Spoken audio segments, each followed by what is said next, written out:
Travel is exploration, and I love exploration. I love new ideas, discovering new people, new perspectives. It restarts my mind. Everything becomes vivid again. One trip would suddenly be filled with color and life again. And it's like I live more and live longer. And then I meet people and I learn new things. And because I break up my, habits and thought patterns, I suddenly see my existing life in a new light as well. And I discover solutions to problems that I was stuck in.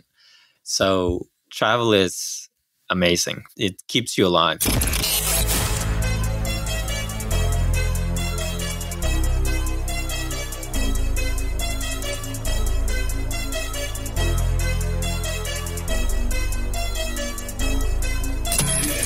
This is the Maverick Show, where you'll meet today's most interesting location-independent entrepreneurs and world travelers, and learn the strategies and tactics they use to succeed. And now, here's your host, Matt Bowles. Hey everybody, it's Matt Bowles. Welcome to the Maverick Show. My guest today is Sondre Rusk. He is the co-founder and CEO of Safety Wing, a fully remote team that is building a global social safety net.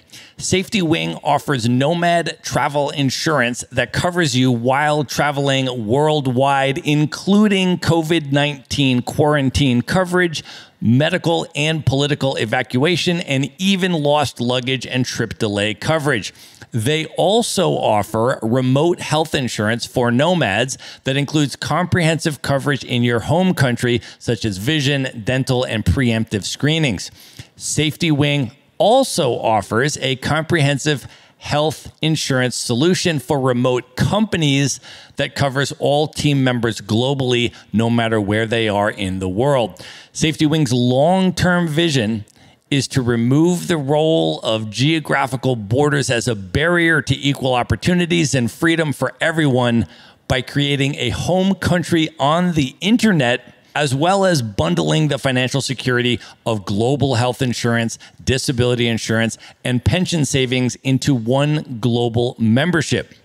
Born in Bergen, Norway, after getting a degree in economics and computer science, Sondre worked for the government of Norway advising on social policies, and then left and founded his first company, Superside, as a platform for freelance designers. It was here that he discovered the lack of a safety net for online remote workers and subsequently co-founded Safety Wing in 2018.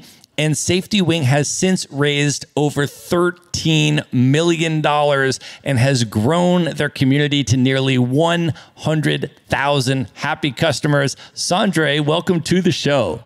Matthew, thank you very much. That was the best intro I ever heard. Man, you deserve an amazing intro because you guys are fundamentally disrupting the health insurance space and doing amazing things in the nomad world, man. We know a lot of people in common, so I'm super excited to finally have you on the show. Thank you. Glad to be here. Well, let's start off just by setting the scene for folks and talk about where we are recording this from today. Unfortunately, we are not in person. I am actually in San Salvador in Central America, the capital of El Salvador. And where are you today? I am in San Francisco in the Bay Area, formerly known as the tech capital of the world. That's an amazing city to be in, man. A lot of love for the Bay Area. I have a lot of friends from the Bay, currently in the Bay and all of that. So love getting up there to visit as often as I can. Well, let's go all the way back, man. I want to start off with your background a little bit. Can you share where you grew up and as you were growing up, how your interest in international travel developed? Yes. So I grew up in Bergen, Norway, which is on the west coast. It's historically an international city. It was a Hanseatic trading town. So it had German names. It was like a free town separated from the rest of Norwegian society in the Middle Ages for a little while. So I grew up there, and it's a medium-sized Norwegian city, and it's a wonderful place. Norway is beautiful nature-wise, fjords and the mountains and the northern lights, and the nature is dramatic, and it's a beautiful place to visit. And the people and the culture is also a remarkable thing. It's kind of like it's the most like the Shire kind of almost that I know about. It's very sweet and innocent, and people are very trusting. They don't lock their doors. And if you forgot your wallet at the store, they're going to say like, oh yeah, just come back and pay tomorrow or like the next time. so it's this like very, very high trust environment. And yeah, so that was where I grew up, and I got to know international travel in multiple ways. There was one trip to Cuba in a camp there with a lot of international people. There was people that came from 140 different countries. And so that really inspired me to go all those places they were from. And another one was just the discovery of Interrail. So of course, being young and not having money, there's this great invention. If you haven't tried it yet, you can buy this plane ticket in Europe where you kind of have unlimited rides.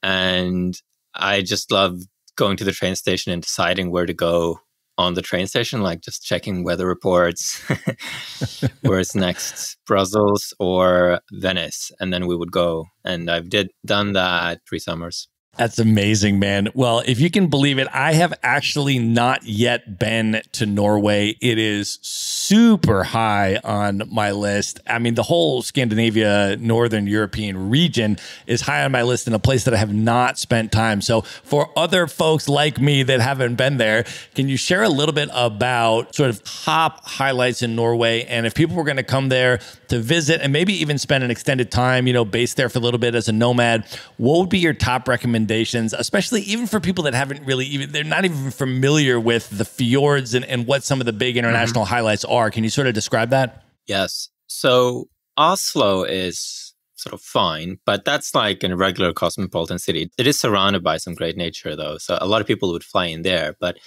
I would probably put my hometown Bergen as the base if I were to go, because that's, it's more Norwegian in some sense, more different. There you have Bryggen, which is this like 1,000-year-old harbor and these colorful, quaint houses. At the end of that harbor is this 1,200-year-old castle, which, was at the time, the gathering of Norway, which was back in the Viking Age. That was the seat of the crown in that city. And, that town has so many curiosities. There is this tram that goes up a mountain. It's surrounded by 7 mountains. It also has a bunch of famous historical figures and composer like Edvard Grieg would visit their homes. It's a great base to go to a few of the other places. So definitely on like a fjord trip, there is this boat trip called Hurtigruten that you can take out of there. You can also take it out of other places, but I think that's the good place to start. That kind of goes with a boat, kind of like a cruise, but up the fjords. That's a good one. You can also go to Voss, kind of famous extreme sport place. That's about an hour drive from Bergen. Or you can go with the train one step further. Just a train ride, by the way, from Oslo to Bergen. Great. There's big windows on this train. It was built 1905. So it actually goes through an amazing terrain, like on the mountains. One awesome thing that not many people know about that I would recommend is to stop at Finse station with the train. And then you rent a bike if you're in the summer. And you just drive. You go with the bike. It's called Rollerveien. It's this old road made for the people who are building the railway. And it's so cool to go down on bike. It's just like downhill all the way for hours and hours and hours in a very cool landscape, dramatic landscape. And then if you're a nomad, you could live there. There's actually pretty kind of, for the size of the city, great music scene there and every kind of convenience, co-working spaces. Or you could go up to Lofoten if you want that kind of most dramatic Norway scene. There you have mountains coming up out of the water, and it's like, how did this even form?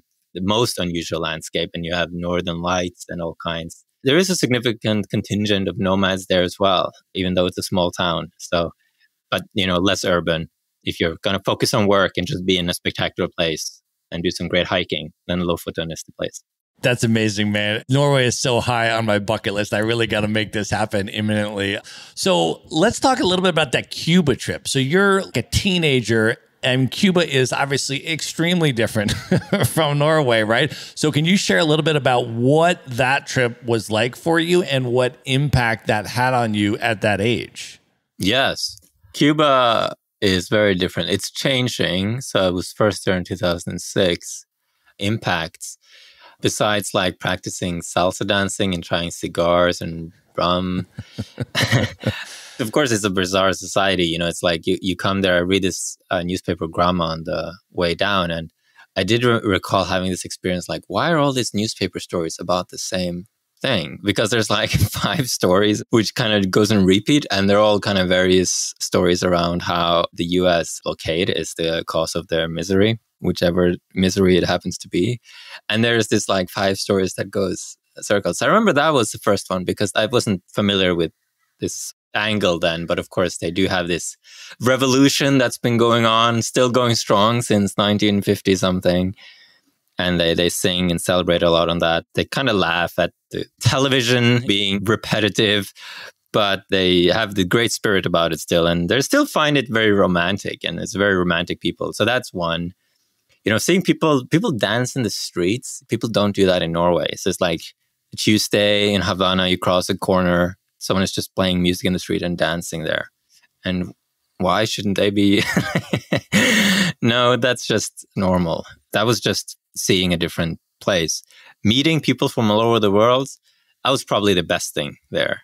Getting to know them really well and seeing where they were from and hearing about their takes on things. And it was an incredibly fulfilling experience to get to know people from 140 different countries and becoming friends with them. It was really an inspiration to explore more and meet more people. That's awesome, man. So from there, let's talk a little bit now about your professional trajectory and the path that ultimately led you to entrepreneurship and becoming a digital nomad. Can you take us on that journey? Yes. So I had a little stint in my teenage years. I had this little web hosting company in my room. I would try to set up a server. I had customer service on my newly acquired Siemens C25 mobile phone. And I did that with a Dutch and Romanian person that I met online through a game called Planetarian. So that was my little foray into that. So I even tried kind of remote work. We're talking here 1999, 2000. So I was an early adopter of remote work and the possibilities. So I grew up in the internet in some sense. And so I was native to that. I went off and did other things. As you mentioned in the intro, got interested in economics, advised the government of Norway on the social policy. And then I got a bit disillusioned. There's big important topics, but it's also a big, slow organization. And so I returned to startups. And that was kind of like my second foray into remote work, because then I had to quit my job, and I actually loved this job. I had a great job. It was really a nice time, but I had to do it. And so I planned to quit my job. And I knew about the concept of digital nomadism at the time. I had this idea that I would cut my expenses, I would save up some, I would try to get some freelance writing income and move to Berlin. I was going to quit my job on a date, and I believe it was August 1. I think it's like 6 months away when I make this decision. And I tried to save up a lot and really cut my expenses to build up a personal runway, another great idea I came across at the time. And I think I was able to save up $15,000. And then I thought I could have a year in Berlin or something. And I also was able to get a freelance writing job on Upwork. And then I also worked the weekends and evenings on my startup, Superside. And as it happens, the day comes, I quit my job. And that's super scary, by the way. And then what happens is that goes really well quite fast. And we apply to this program called Y Combinator. And so what I envisioned of years of very relaxed nomad experience became very fast, like a rocket. And I was on some plane to San Francisco to participate in this program with my company. So that was the beginning. Can you share a little bit more about Y Combinator for people that have not heard of it? I know you have now done the program twice, but it is an extremely prominent and revered incubator. Can you share a little bit about what Y Combinator actually is, what it does, and how your experience was doing that program? Yes. So Y Combinator is, I guess it's the original accelerator. And it was founded by Paul Graham, who has already known before that. I mean, he was kind of the inventor of software as a service, I guess, which is now a startup category. And he has this book, Hackers and Painters. He also had a blog, which I read, where he writes a lot of startup wisdom that I would definitely recommend. And I was also paying attention to this kind of news site, sort of Reddit clone that Y Combinator had called Hacker News. So I was paying attention to this, and it was a bit of a dream. Silicon Valley is this mythical place, but Y Combinator is like, the Hogwarts of Silicon Valley. I thought that would be amazing. And I applied, not actually thinking to get in, but it was somebody said, oh, I should fill out the Y Combinator application to improve my idea, which was a good idea, actually, a good suggestion. And then they fly you in and you go through this program, very intense, 3 months. And then there's demo day and you raise money. And you also get this like cohort of it's like you get peers, other founders who are at the beginning of that journey. And it's great. And many of those are my best friends to this day. So it's a lovely program. And I would very much recommend it to anyone considering. What tips do you have for someone that is interested in applying for Y Combinator in terms of what they're looking for and application suggestions for increasing the likelihood of being accepted into the program? Yes. So I would say you want to have something that can become huge. Have an idea that can become huge. I definitely think that's a qualifier. They're trying to build big things. So 2, write the application very concisely and confidently. All the applications I've read, always I've given that feedback, like cut it by half. And I don't mean like the bottom half, but like make it more concise. And I guarantee if I was reviewing your Y Combinator application, that would be part of the feedback. Make it more confident. Don't give too much a defense or a context. Just say what you think it is. And then I think you might have a chance to get in. Oh, and the other part is, if you don't get in the first time, make a lot of progress till the second time, because they do track that, and then be growing like 10% a week for 2-3 months, then you'll get in. Awesome. That's amazing. Cool. We're going to link up all of the stuff we're talking about in the show notes, so folks can just go there in one place and they'll have all the links to everything that we discuss on this episode. Sondre, let me ask you this now. You did your first startup. You went through Y Combinator. Can you share a little bit about, from there, how did the idea for Safety Wing eventually come about? What were your personal experiences, I guess, both from the company side in terms of running a company, as well as from the customer side of being a digital nomad and needing health insurance? Can you go through that experience a little bit and talk about sort of the origins of the idea for Safety Wing, the pain points, the void, and the problem that you observed? Yes. So the problem I discovered was running this company, Superside, freelance design platforms. We wanted to provide benefits. That came up as an idea quite early on, actually, right after Y Combinator. Both me and my co-founder were interested in that sort of thing. And we looked at income protection. We knew that this was a problem freelancer had of very variable income and not having necessarily benefits like health insurance either. So we looked into it. And then we found that it wasn't available, because it's like our freelancers were all over the world and it had to be flexible. And that was kind of when I realized it. I didn't think we were like doing something that was niche. I thought we were doing something that was early, meaning that I understood that we were working remotely with online freelancing. And in the future, most people would be working like that. Now that's kind of common knowledge, but back then it wasn't. Which meant that I also realized that the fact that we had this problem, we wanted to buy this and couldn't, meant that in the future, this is going to be a big problem. So that's why I realized that somebody had to build a global social safety net.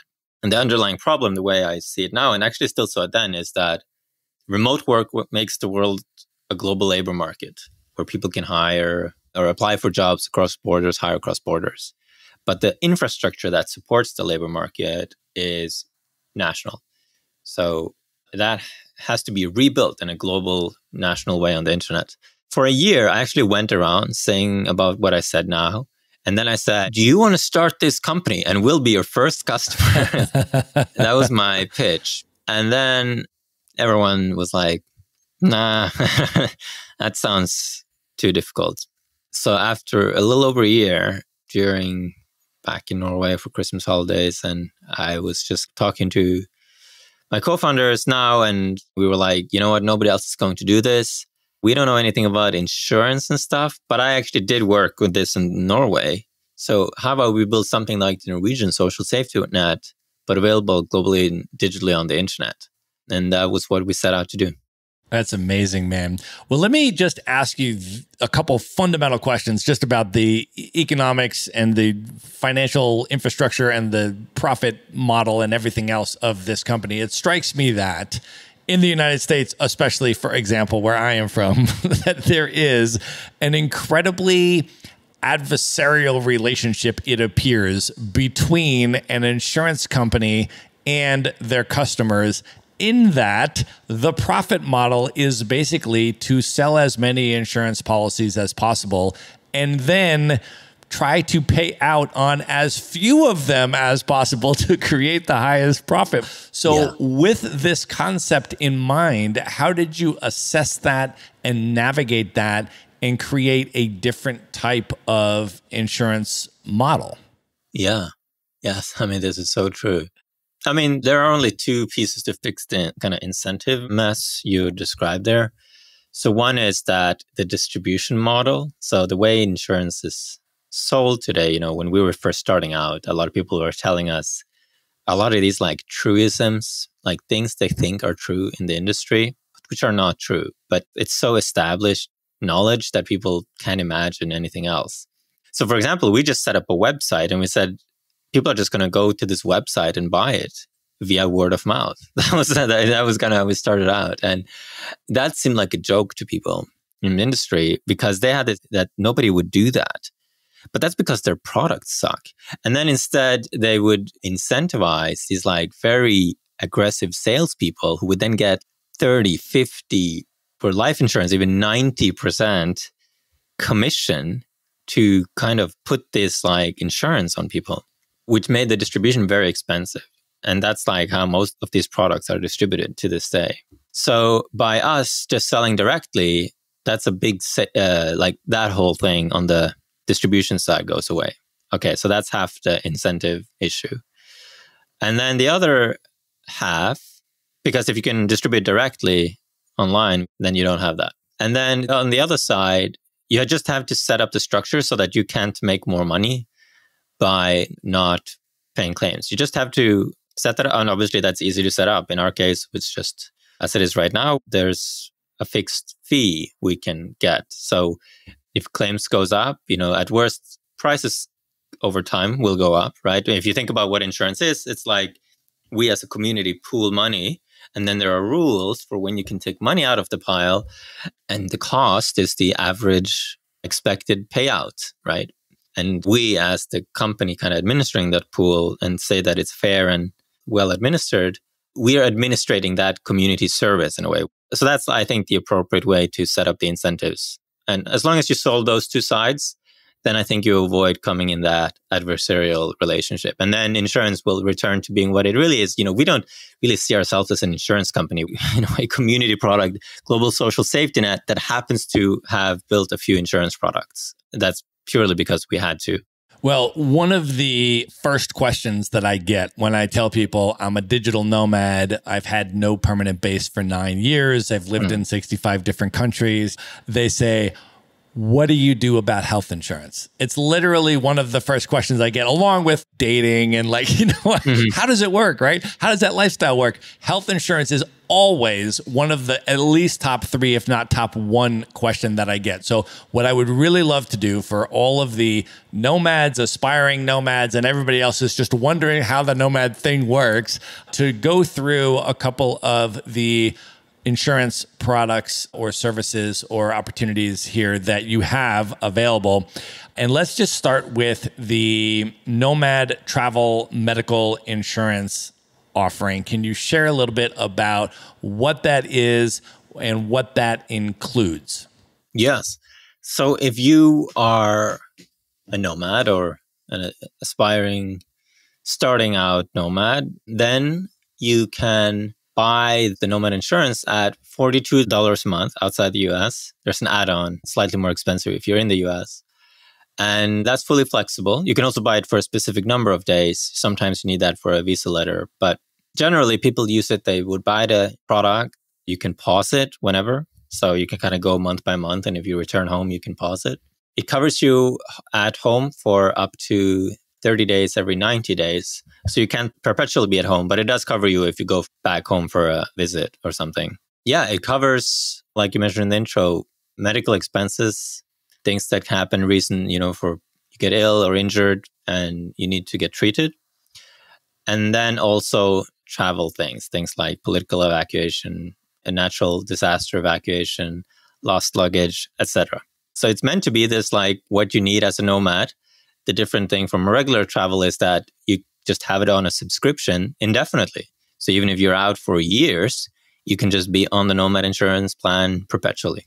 Awesome. Okay. And you mentioned in the future, the price could potentially adjust, but at the time of recording, to book this particular policy for a month-long period, if you're in that 18 to 39-year-old age group, and then as you get older and in different age groups above that, the price adjusts. But I love that you guys have a calculator on your website, and we'll link that up in the show notes so folks can go and type in their exact information. But just using as an example, if you're in that 18 to 39-year-old age group, it comes with a $250 deductible. And I'm on your website right now checking this out, but $42 a month. And that includes hospital rooms, nursing services, intensive care, ambulance, physical therapy, all of this kind of stuff, emergency dental, as well as the COVID-19 quarantine requirements outside of your home country. So if you come down with COVID and you are required to quarantine, you actually get a daily payout to cover your expenses while you're in quarantine, right? That's correct. Yes. That we have done two adjustments on the policy during COVID. First was 2020 to actually cover COVID, which was actually a controversial move at the time because, in the beginning, people didn't know how it was going to go and how many would get it. Then later, when the quarantine thing started being an issue, and then we also added the quarantine coverage, which has been, both of them, very popular. That's awesome. And I love also that it includes trip interruption, travel delays, lost luggage, all of that kind of stuff, as well as if you need a political or medical evacuation. So that's really amazing. And we're going to link it up so folks can go and read all of the exact details and put in their own age and their own details and stuff like that. And it covers also, let me see if I understand this correctly. If you're abroad for at least 90 days, you can then also come home and visit your home country and be covered for 30 days in your home country, unless you're an American, in which case you'll be covered for 15 days in your home country, correct? Exactly, yes. That's awesome. So let's now talk a little bit about the other insurance product, because that one that we just discussed does not cover your preemptive pre-screenings and your regular sort of dental and vision and stuff like that. That's more of like if something befalls you while you're out in the world and you become sick or you have an emergency need for something that happens or something like that, you'll be covered on the road. But it doesn't cover your annual pre-screenings and your regular dental cleaning visits and your regular vision and all of that kind of stuff. So if somebody wants that, the more comprehensive policy, can you talk about your remote health insurance plan? Yes. You're a great explainer. We need someone like you on the team. So yes, exactly. That's what it does. If you're a veteran nomad, you have pre-existing conditions, like you said, you want a more comprehensive plan that covers those preventative things, not just when something happens, but the checkups. Then you want to get remote health or nomad health, that it is called if you're an individual. So this is like a full regular health insurance. You're familiar with the sort of US context that would cover anything roughly. Like there are no big exclusions in the same sense that Nomad insurance has a few big exclusions, biggest of one being the pre-existing conditions exclusion. So if you buy Nomad insurance and you have like an ongoing treatment program, you can't use the insurance to pay for that. That's how that works. But with remote health, you can. And you can also add dental and vision. And that's also why this is also offered then as a benefit for remote teams. So companies who want to offer benefits, but they have remote teams, employees or contractors in many different countries, they can then offer the same benefit to everyone. And there's like a dashboard. Very easily they can add members to the plan. And those members can even have dependents. And it's a global plan. So it still has that benefit of being global, meaning that if they move to a different country or if their spouse is in a different country even than they still have that same high quality coverage. So that's how that works. So we mentioned with the Nomad travel medical insurance that if you're from the United States, you're allowed to go back for 15 days and still be covered. What about for this remote health insurance plan? What if you're from the United States and that's your home country, or you're talking about a company that has some remote workers, some of whom are in the United States or from the United States? What restrictions are there in that case? Yes. Well, I mean, I wish you didn't say the United States, because that is the one where we still are working on getting a full perpetual coverage. Unfortunately, you can only have up to 6 months. If you have more than that, then it's a local plan. It's not the remote health plan. But any other country in the world, 180 countries, that's the big difference. If you're from Mexico and you're in Mexico, you can have remote health and have that as your regular health insurance in your home country. So it's a truly global. And what if you're from the United States and you're out of the United States for like 11 months of the year, let's say, right? There's a lot of Americans that get the foreign earned income exclusion for tax purposes, and they're out for 11 months and they're in for a month visiting family and stuff like that. I mean, that's a lot of the time, what I'm doing, right? Mm-hmm. How does that work? Is the remote health insurance plan still available for Americans if they're out of the US for most of the year? Yes. So if they just come back for, let's say, 1 month out of the year, are they able to get their preemptive screenings and dental and vision and kind of like pack it all into a month, and then they're out in the world for 11 months? Is that still a plan that's available to them? Yes. So for trips, you don't even need to have the US add-on. So if you're just going home in that example for a trip, then you would still be covered in the US during that time with remote health. If you plan to live in the US for up to 6 months out of the year, then you need to get the US add-on, which increases the price a little bit. But yeah, so that's already available today. Awesome. Amazing. Okay. So we are going to link all this up in the show notes, and folks can go directly to the links. You can see all of the details about exactly what's covered, what's different for Americans versus everybody else in the world, and then how the different age categories break out in terms of your monthly fees. One of the things that I love about these policies, though, is that you can buy them while you are abroad. You don't have to be in your home country to start the program. You can just go to the link wherever you are, whatever country you're in. I'm in El Salvador. I can just click on the link and I can buy it. And then you can renew it as a subscription every month and just rock and roll, man. So I love that feature. Absolutely. I mean, we built it. We obviously were nomads ourselves, the co-founders, and we just looked at our own situation and we built it so that it would work for us. And of course, then it also works for a lot of other people in the same situation. Well, I want to talk to you a little bit now about your entrepreneurial journey and lessons and insights, a little behind the scenes about how you've been able to do some of the incredible stuff that you've been able to do. Let's start at the very beginning, because I feel like one of the things that is incredibly important at the very start is selecting the right business partners and the right co-founders. Can you talk a little bit about your co-founders and how you found them and selected them and teamed up? Yes, absolutely. I've started 2 companies, so there are 2 sets. So, let me start with the first one, Frederick, Superside. So Frederick and we met first day in college, and we were kind of disagreeing on a lot, but in a very productive way. So we were just got into these conversation on economics, and we would just go for hours and hours after school, and suddenly it was evening and we had to bike home. So the main thing that I really was fortunate with Frederick was the thing to look for is, creative and determined. The Paul Graham has this expression, relentlessly resourceful, the kind of James Bond, but it's kind of, you're looking for someone who comes up with ideas to get you out of situations and that generate ideas. And then the other part is someone you can trust and you know long enough to know for sure. And definitely had that with Frederick because we had many projects together throughout college. We had a relationship that transcended the startup. So when we started and when we ended, still a good friend, great friend to this day. So those are some of the key pieces. The second one had a similar thing. Then I knew what was important. And so both Hans, and they're also looked a bit for complementarity. Another kind of Y Combinator thing is like one person has to be the technical. And in our product, that was like we needed a developer. So that was Sarah. She's worked on projects building things together. And she was also a Nomad.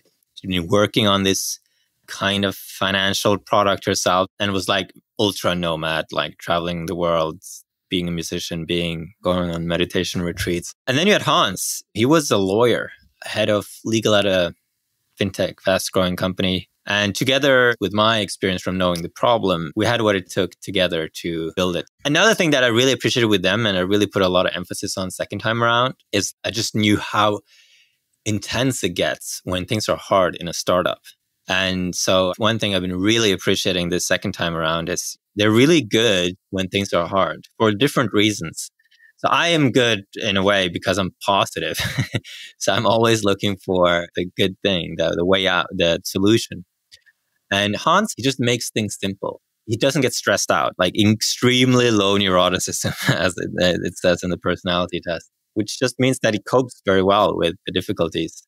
And then you have Sarah. She just believes. She's just like, it's going to be okay and doesn't need assurances for a bizarre reason. So anyway, that's another thing that I really put a lot of weight to and been very grateful for as time passed on. Well, you have scaled Safety Wing at an incredibly impressive rate, 100,000 customers already. You've raised over $13 million. Can you talk a little bit about how you did that? Just sort of take us behind the scenes a little bit and maybe talk about some of the biggest leverage points that allowed you to scale the company that quickly. Absolutely. I tried Superside. One thing, a benefit I had with Frederick, which was amazing, is that we both didn't take ourselves too seriously. And so we just tried many things until we find one that worked. And we made decisions very fast. I remember the first day we had already settled on the name, registered the domain, made the logo, and we were kind of set the pricing. We were off to the races immediately. A lot of people, they just spend so much time in the beginning to get everything right. So we got through a lot. So the second time around, I kind of knew some things for sure that I learned the hard way. One of them was that the fundamental part of a startup is to make a product people love so much they tell their friends about it. That sentence has like so much meaning in my head. I realized that if I was hearing it for the first time, it probably wouldn't register. But now, after 2 startups in, I'm like, that sentence has everything you need to know if you just meditate on it long enough. You got to make something people love. And you do that by talking to, your users, making something you would love. And then if they love it so much that they tell their friends about it, that's a growth strategy. That's product market fit. Product and growth. That's all it is about in the early days. And so we optimized heavily to making this sentence true. And we succeeded with that with Safety Wing, with Nomad Insurance, which was kind of growing by word of mouth from day one due to really doing that. And one thing that we did, which not many people know, is on the sort of brand side. I realized the importance. So this is number 2. We were very authentic and creative with our brand and product. Like we were really trying to think for ourselves there. We were like making a product and a brand that we liked. And in a way where we were completely ignoring what we thought people wanted to hear. And people were shocked at this thing in the beginning. Like our insurance partners were like, are you insane? What are these birds? And like, nobody's going to take you seriously. You got to have light blue and white and maybe black. And we were like, no, we would like this teal and pink and these birds and they're cute. And we weren't trying to make an impression. We just had this idea that we thought this was cool. And so many people were like, I love this look you had, but other people are going to hate it. Well, it turns out that wasn't true. And thankfully, we didn't listen to them. What that did was make us different. It gave us a distinctly different vibe in the company, and that made us memorable. So thinking for ourselves and being authentic to ourselves became a differentiator. And I think that was the second part that was really important. What have been your primary marketing channels and the way that you've built your brand and gotten it out to the world? What have been the most effective techniques for you in that realm? Yes, that's really important. I would say with 3 and 4, that would be number 3. The first time around, I just tried everything. And everyone starts by trying this. They're like, did you know you can segment based on anything on Facebook and Google? Yes, that is true. You can do that. But that does not automatically make that a good channel. And I did spend, a few years and a couple of $1 million to learn that. So the second time around, I had a lot more thinking about what channel was best. And a key insight is to look for something where we had a competitive advantage. So the thing about Google AdWords is that it's a public auction. Even if you succeed, which takes a long time just to get good at it, you're still competing with huge incumbents who have much larger marketing budgets than yours. And you quickly run out of the sort of very targeted niche keywords that only apply to you. We just said no ads. And then we instead focused on what we could do that others couldn't. And for us, that was an ambassador program. We have this thing where we sponsored cool stuff and we would sponsor people to do reviews of our product and things like that. And that really worked. And this ambassador program has scaled with us since the beginning. The other thing we had was we knew we were good at software. And by the way, the reason they can't do an ambassador program is that a lot of ambassadors won't work with lame companies, but they love to work with us. So we were playing to our strengths here because we were nice people. We were like the people we were our ambassadors. Not that the others weren't nice, but it's like we were in our target segment ourselves, right? And then another one was we were good at software. So we built this platform API. I was only ready in 2020. It's been remarkably successful. And that was something I realized from knowing this freelancer platform. I knew if we made an API that the platforms could use to distribute the product, that would work. So that was another one that we did. And so these 3, word of mouth, ambassador, platform API, those are our 3 channels. Amazing. That's awesome. Well, I also want to ask you a little bit about executive leadership and maybe just start off by asking you, what is your personal leadership style? And in your opinion, what makes a great CEO? My personal leadership style, I guess, starts with being vision and values oriented. This is something I also learned, that you want to have a vision that is so interesting, that it's uniting and motivates day to day, that kind of can pull people through difficult times. And you want to have values that if they're optimized on everywhere, always, it will increases your chances of succeeding over time. That's, I guess, the centerpiece of my leadership style. Other thing, I'm very leaning towards autonomous and responsibility, meaning that I sort of try to hire people who have the same goal. And then I'm just like, figure it out. I find that if we hire people who want the same thing, we don't have to manage each other. We're more like allies. So that's my ideal management style, is free thinking people with a shared purpose. And another set I would say is people make mistakes and that's okay. I do a lot of work to preserve creativity, and I don't want to work at a place that is frantic and where I don't like to work. I find that a forgiving place to work and an optimistic place to work, all problems are solvable. Those are kind of other 2 key pieces that I can contribute to as a leader to provide momentum and an interpretive framework that keeps people engaged and motivated, inspired. I also want to get your tips on managing a distributed team for people that are building fully remote companies. Can you share a little bit of behind the scenes in terms of what your operational infrastructure looks like and how you oversee and manage a fully distributed team? Yes. So a few key pieces is you got to measure outputs, not inputs. So if you previously had an on-site company, you can't use the input of whether people are in the office. So you kind of just have to let that one go and instead look at outputs. What are we getting done? Are we hitting our goals? Are we producing what we intend to? And you have to build it up like that from the ground up. And that's what we did.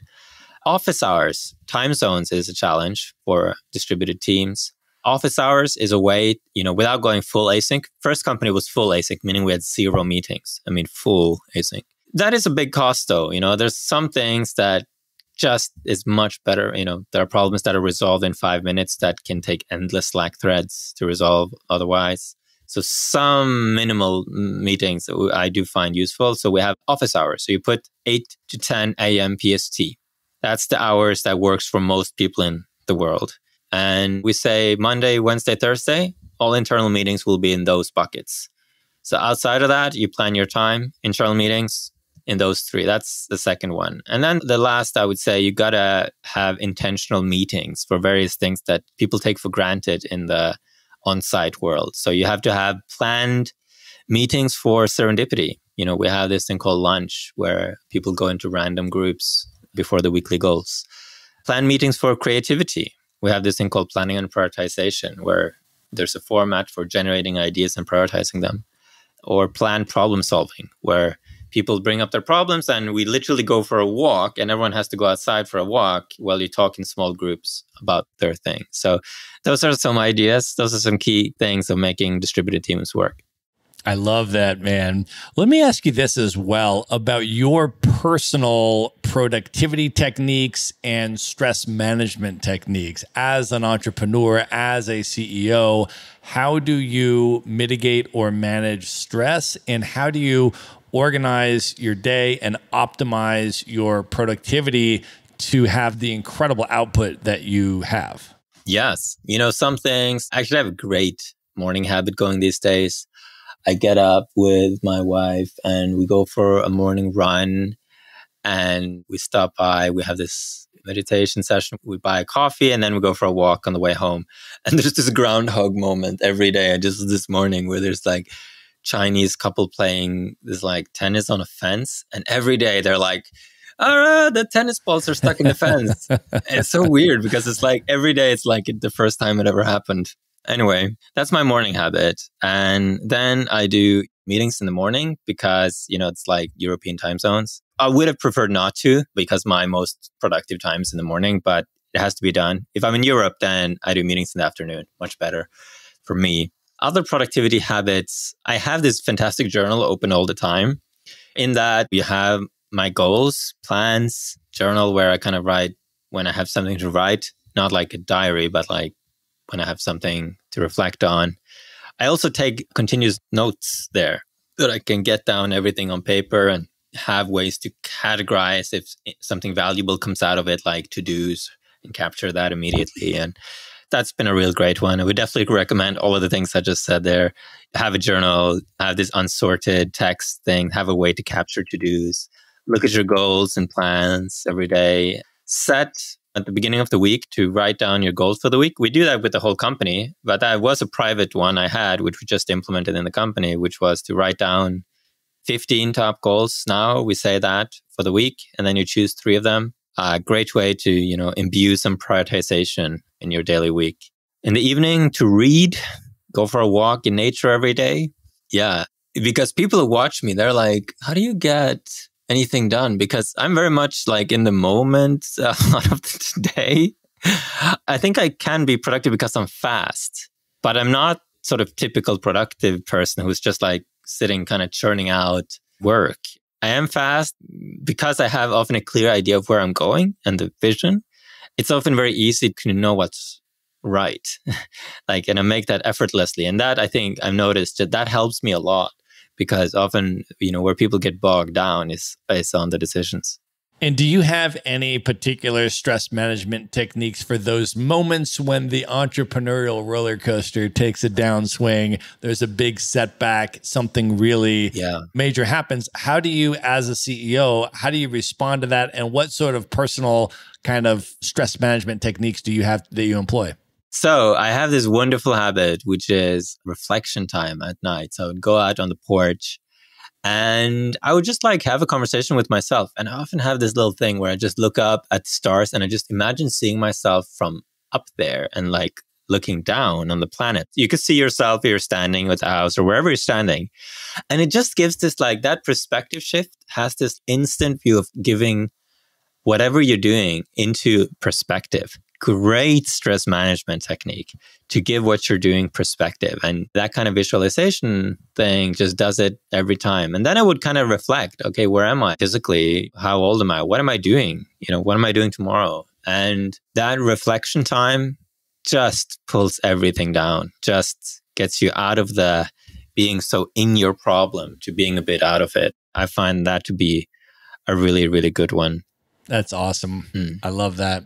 Well, let me ask you a little bit about your future vision, because you are thinking not just big, man, you are thinking at an enormous level in terms of where you want to build things, where you want to take things. You're talking about building a borderless country on the internet. Can you take us a little bit on that path and share a little bit of your vision and what you're up to in that realm? Yes. So SafetyWing we're building a global social safety net, but we were also born with the idea that that would be the beginning of the first country on the internet, although we didn't know exactly how it would come about. Now we know a lot more of that. So we started, a little over a year ago now, Plumia, the associated nonprofit to SafetyWing. Lauren Razavi, we're fortunate to join, and like 1,000 volunteers now are working on trying to figure out the ideal country on the internet, as well as doing lots of other things like advocate for Nomad visas, which has been remarkably successful. And we think also can be a good springboard to potential future passport for the first country on the internet that we intend to make. We look into our glass ball, what we see is that the internet has solved these boundaries. We're looking at things slightly the wrong way because technology has changed the constraints of the world we live in. And like with every other industry that has kind of transitioned to the sort of internet world, that's going to happen in this realm too. It's going to be quite a ride. And we're trying to kind of get ahead of that with something that is very friendly and positive and pro-social, as well as try to encourage all the governments of the nation states to don't fight this. There's a great opportunity here because we think the transition can be much more positive if people try to succeed attracting nomads and remote companies as opposed to trying to outlaw them. And we see both on the possibility horizon. That's amazing. Can you talk a little bit more about some of the details of what you envision for Plumia? What are some of the key sort of pillars or attributes of what that will eventually entail? Yes. I mean, the key thing is a passport, as we say. The first merch when we started SafetyWing was a passport. A passport, of course, is a symbol of citizenship. But it also means identity in the sort of formal meaning of the sense, not as like identifying as something, but as I am this person, right? And because I am this person across time, I can enter into agreements, for example, or contracts. And this is really key part. And you can also use that to passports, hence the name.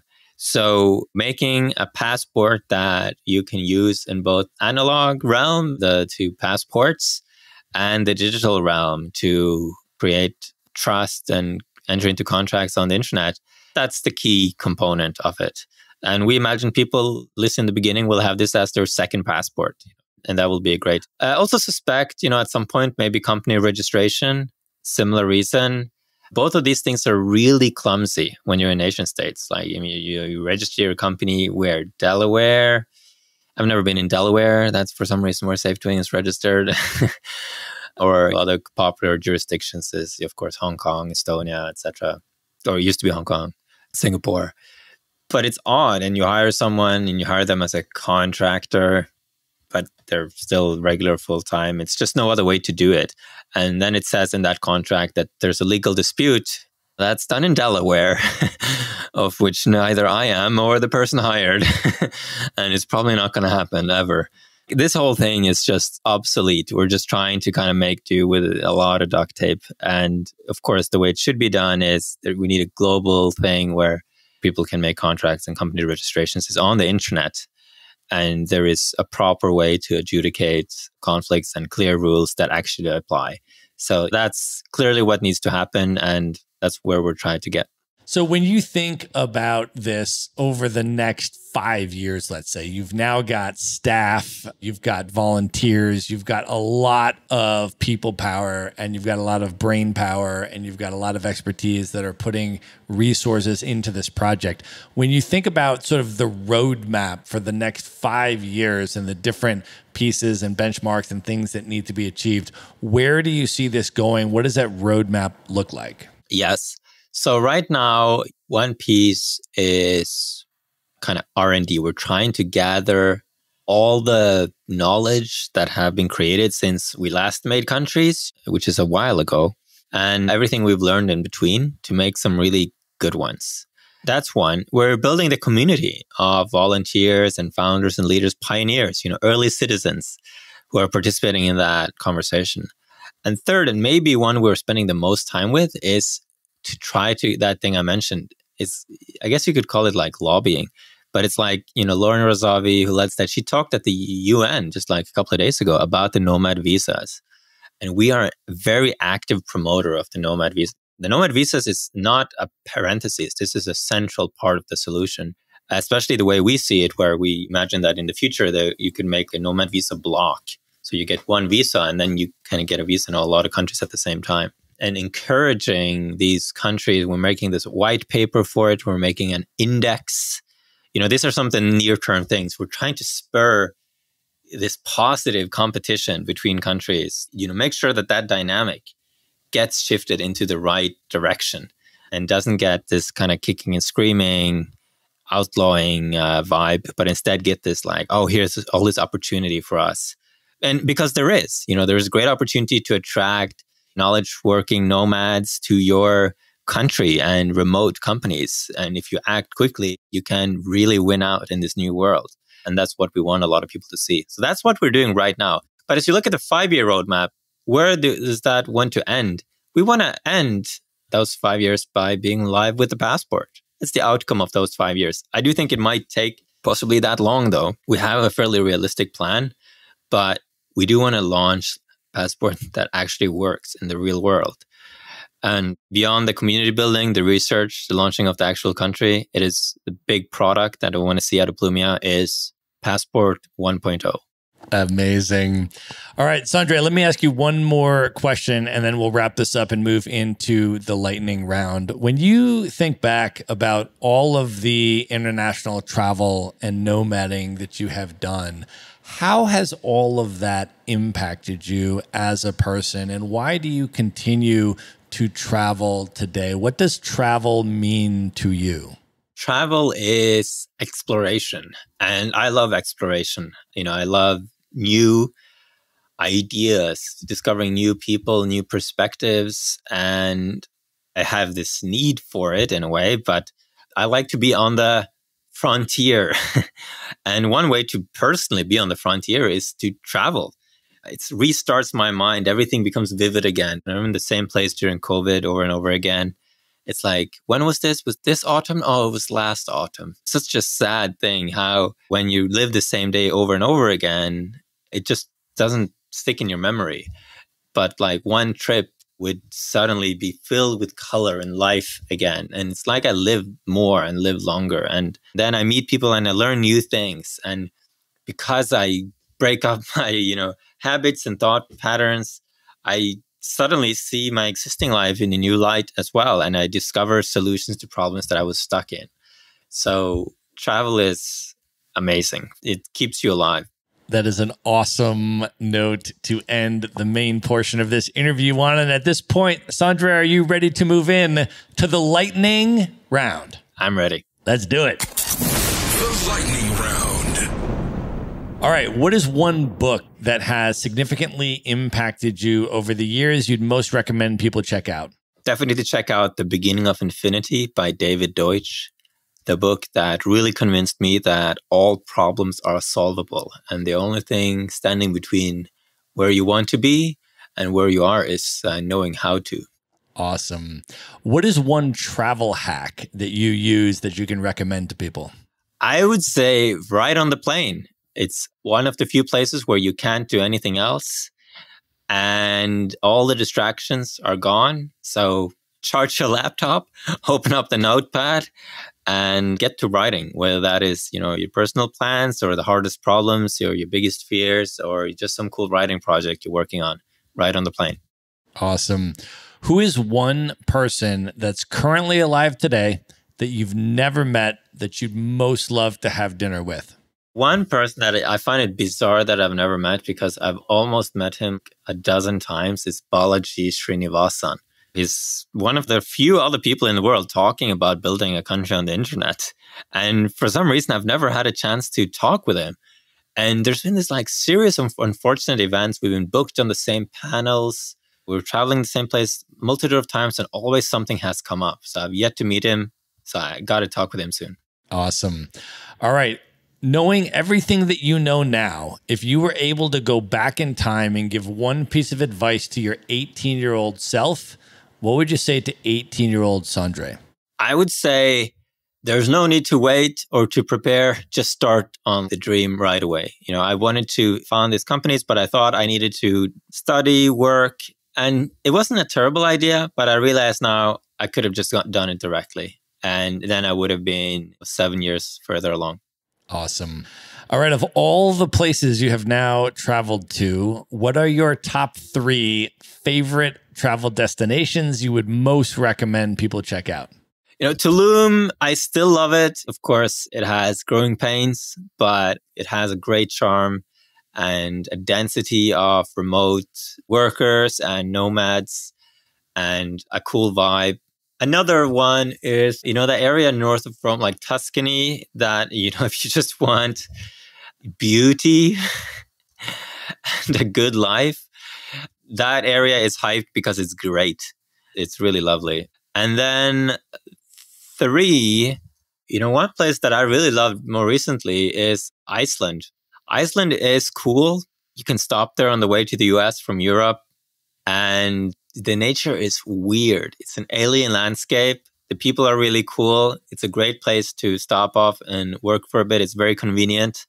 And you get to see some weird stuff that you didn't think existed. Amazing. All right. What are your top 3 bucket list destinations? These are places you've never been, highest on your list you'd most love to see. I would love to go to Shenzhen, China. So that's one of those cities. There's Hong Kong, and then on the mainland you have Guangzhou and Shenzhen. It's like this one of these cities that have gone from 0 to 20 million in like a couple of decades in China. When I first arrived in Silicon Valley, I met this guy. I was just so fascinated with this person's mind. And he was this Indian who, as like a child, went to Shenzhen where he learned to hack mobiles. And it was just, his brain worked so differently. It really reminded me of this cyberpunk aesthetic, but in a person. And I was like, wow, I got to go to this place because this is another world. So I've always wanted to go to Shenzhen to just check out what is going on there. Another one is, embarrassingly, I haven't traveled around Thailand yet. It's just, I know it's awesome. We have so many Nomad customers in Thailand, obviously in Chiang Mai and other kind of Thailand cities. Everyone who's been there says it's fantastic. I just haven't been yet. Got to get going. And then lastly is my co-founder. He went and lived in Buenos Aires for a while, and he totally changed his personality to be Argentinian. And this is a dramatic change. Suddenly he was going out, drinking wine and dancing salsa in the evenings. And to be clear, this is the person who typically watches football and drinks beer. And I was like, what is with that city? So I really want to go and live in Buenos Aires for a while. That's amazing, man. Yeah, I was just down in Buenos Aires in December, actually, pretty recently. They had a conference down there I was speaking at called the Nomads BA conference. And sort of in line with some of the stuff you were just talking about, the city of Buenos Aires is trying to attract digital nomads to come down and use Buenos Aires as a nomad hub. And so they sponsored a conference and brought a bunch of us down there to speak. And it's a pretty amazing place. I've been a few times. It was actually the place where I started my nomad journey back in 2013. Oh, really? Yeah, it was literally the first city I went to for 3 months after I gave up my primary residence and started my nomad journey. So a lot of good memories from there. So when you're ready to plan that trip, hit me up and I'll give you some tips. Thanks, man. I'll definitely hit you up when that visit comes along. Awesome. All right, Sandre, I want you to let folks know at this point how they can find you, follow you on social media, learn more about Safety Wing, learn more about Plumia. Maybe they want to volunteer, get involved, or at least follow the progress. How do you want people to come into your world? Yes. So definitely go to safetywing.com if you're Nomad or have remote teams. We're hiring a lot. Definitely check that out if that's relevant and you're looking for a cool remote job. And secondly, we have a podcast, buildingremotely.com, and a project to kind of like make a textbook for starting remote startups. So if you're doing that, definitely pay attention to buildingremotely.com. And plumia.country. We're onboarding the pioneer citizens. We have some exciting projects along the way and remarkable traction on that project. So if we succeed, that's one of the big projects of this generation. So that will be looked back to, and you have the possibility to be a founding citizen, pioneer. Go to plumia.country to do that. Awesome. We are going to link up all of that in the show notes. So folks can just go to one place at themaverickshow.com. And there you're going to find links to all of the things that we discussed on this episode and how to connect with Safety Wing and Plumia and Sandre and all of that. So just go to themaverickshow.com, go to the show notes for this episode, and there you will find it all. Sandre, this was amazing, brother. Thank you for coming on the show. Thank you. It's been a fantastic conversation. Thank you so much. All right. Good night, everybody. Be sure to visit the show notes page at themaverickshow.com for direct links to all the books, people, and resources mentioned in this episode. You'll find all that and much more at themaverickshow.com. Learn how Maverick Investor Group can help you buy cash flowing rental properties in the best U.S. real estate markets, regardless of where you live. Schedule a free phone consult today at themaverickshow.com/consult. Now you can buy rental properties with tenants and local property management in place, so you don't have to be a landlord or a rehabber. To get your questions answered and discuss how Maverick Investor Group can help you meet your real estate investing goals, schedule your free phone consult today at themaverickshow.com/consult. If you like podcasts, you will love audiobooks, and you can get your first one for free at themaverickshow.com/audiobook. Whether you want the latest best-selling novels,